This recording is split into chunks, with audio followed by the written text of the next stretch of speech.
Hey, good morning. Welcome back to Mike's Diabetes World. Okay, according to this, blood sugar is sitting at 8. Had very sort of few corrections. My calibration was higher. It was at 9.3. So we'll have to work on that a bit. But it's all looking pretty stable. So let's take a look. Time in range yesterday was 89%. 7% was above. 8.9 was in range. And below 3.9 was 4%. This is not a super, but if we take a look at overall, I'm being okay. Like for the last 2 weeks, average sugar is 7.1. Now, this yesterday, I did get served breakfast, and they kept bringing, and nothing was being served. So, we had a little bit of an issue, and that's why it went low. But, things happen. Today, I want to discuss my check-in. It's been a while since we've done this. We'll do one this week with my diabetic nurse, and we'll do my other one actually in a week, maybe a little less than a week now, with Dr. Shu, my endocrinologist. So stay tuned, and we'll be ready to go.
This channel is provided for informational purposes only.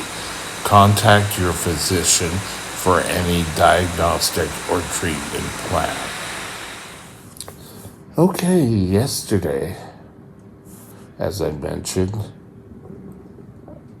I had an appointment with my diabetic nurse over the phone, as we normally do. I mean, she's just the next town over,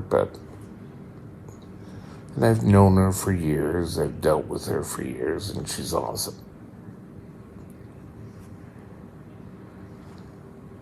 What we discussed was we took a look at the changes for a week, and my time in range looked pretty decent. The lows that were sitting at 4, like they are today, had dropped down to 1. Now, when I show you my time in range chart on here, this is only for 24 hours. The one that we look at for the last week is a better number. So who kind of knew? But she's happy with the performance. I am kind of spiking here or there. I noticed I had one blood sugar, which I went up to 17. And at the time, I didn't know. And I took a look at the report prior to our meeting, and I didn't take my evening insulin. I went up, but every so often, I'm spiking. There's no real rhyme or reason, but for me, there's never is a rhyme or reason.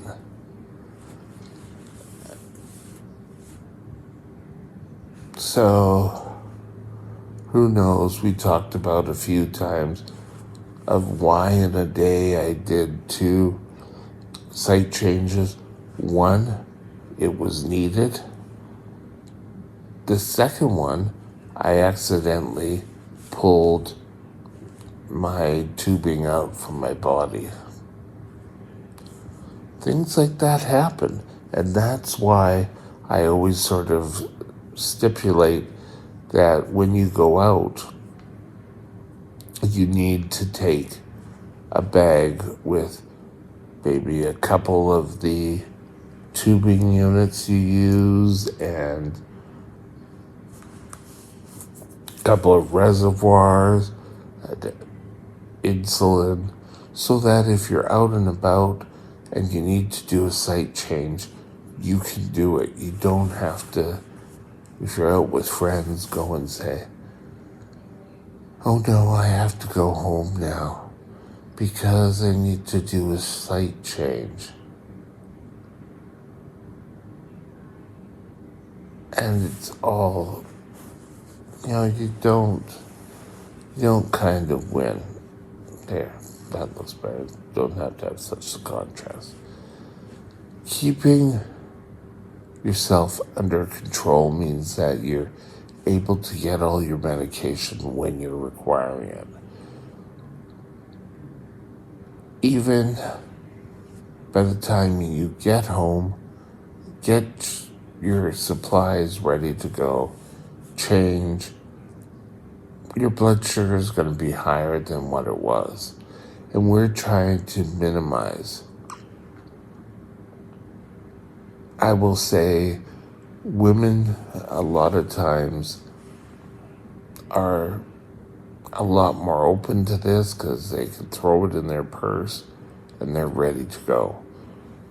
A lot of men don't carry excess bags. It's more and more acceptable now where guys will carry backpacks, but you really need to work on that. The second sort of thing we discussed was pricing. And the pharmacy I came with here was of the same company in Vancouver. States are now Vancouver. No. And out here, I had ordered supplies. I had a worker go and pick these things up. They ended up charging $40. They charged more for my test strips and also for my tubing.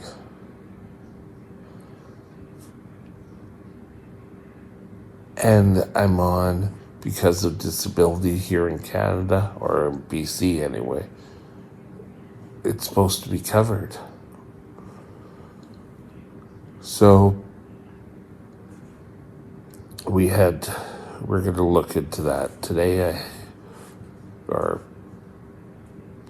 going to make an appointment for me to see the social worker here at Duffield one day, and we're going to discuss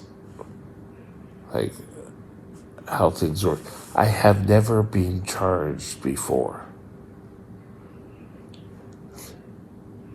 So it doesn't necessarily, from looking in, and it may be completely above board, but looking in, something looks fishy. They're always trying to claw away. The amount of money I get per month, a lot of it goes to this institution. And this is for my care, for food, for any medications they carry.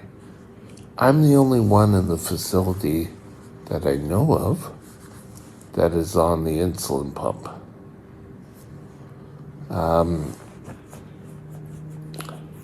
A lot of the older generation is still utilizing needles or maybe pens. So things can change. I'm an enigma here. I'm a type 1 and I'm a problem type 1.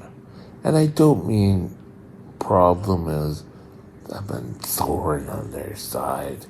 I'm a problem because of my labile diabetes is and always has been an issue. I go from highs to lows. Right now, I was on the lows and it's brought me down to where we're acceptable. We're not great, but we are acceptable, accessible. So what I'm trying to say here is really you need to shop around. I know that there's 4 drugstores in the area. One being a bit more than a mile away. One just down the street. The other a little bit further. That's the one I'd be dealing with. And then there's one across the way. I'm going to have to shop around and see what the pricing is. The first order I did with this store, they tried to really overbill, and the excuse was, oh, it's someone new. When I called, I was just told, well, then you better buy smaller quantities. Part of the whole program and the social net is that we don't have to worry about drug pricing.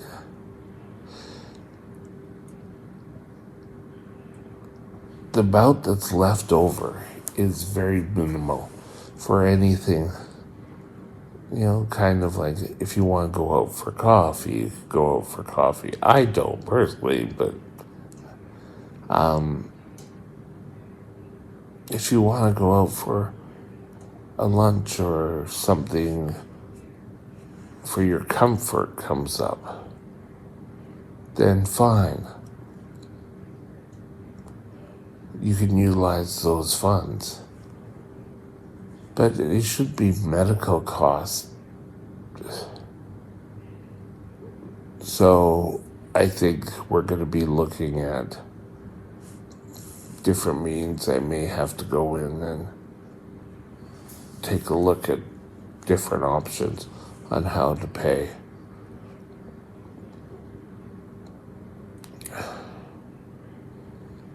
The other, out of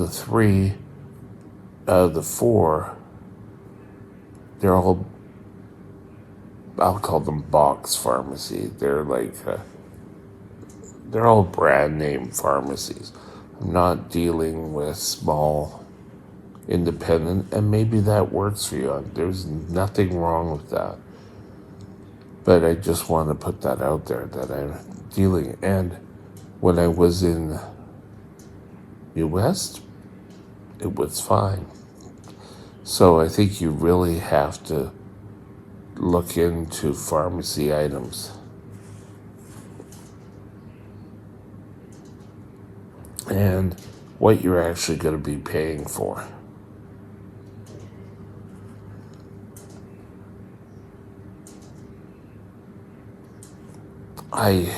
But we discussed that. So hopefully by the end of this week, I'll be able to discuss things with my social worker here and see if we can sort something out.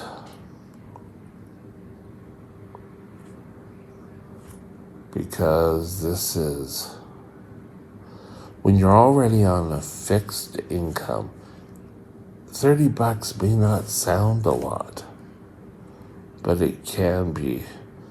And it's sort of like the taste of the American pricing model. So, that was it. We're going to let things go another week, at which time I'll be leaving the building here and heading into New West to meet with Dr. Shu. And then a week after, a little bit more than a week after, I'll be discussing what came out of that meeting with Sandra, my diabetic nurse.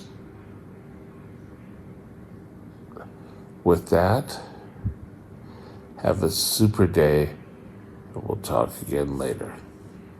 Bye now. My email is mikesdiabetesworld@gmail.com. mikesdiabetesworld@gmail.com.